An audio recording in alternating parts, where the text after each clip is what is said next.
High, আমি নমিতা। আমার একটি মিনি ব্লগে তোমাদের সকলকে অনেক অনেক ওয়েলকাম। আজ আমি আর আদি বেরিয়েছিলাম বিকালে একটুখানি ডক্টর দেখানোর জন্য। ওর তো এখানে এলেই ডক্টরটা দেখানোটা তো কম্পালসারি হয়ে যায়, মানে ডাক্তারকে না দেখলেও ওর আর কি ভালো লাগে না মনটা। তো গেছি আমরা ডাক্তারের কাছে, তখন যথেষ্ট রোদ ঝলমলে আকাশ ছিল, কিন্তু আমরা যখন বাড়িতে রিটার্ন করছি জাস্ট চারিদিকটা মেঘে পুরো কালো হয়ে গেছে আর অন্ধকার হয়ে গেছে একদম 6টার দিকে। বাট বেশ ভালো লাগছিল যে এত গরমে, মানে পচা গরমে বৃষ্টি হবে ভেবে, বাট শেষমেশ বৃষ্টি তো হলোই না।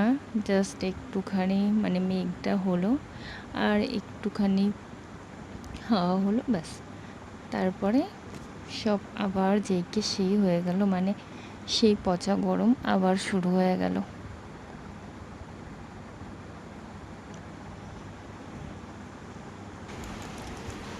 তারপরে কি আমরা এই গরমের মধ্যে মা আর ছেলে দুটো আইসক্রিম খেতে খেতে বাড়ি চলে এলাম।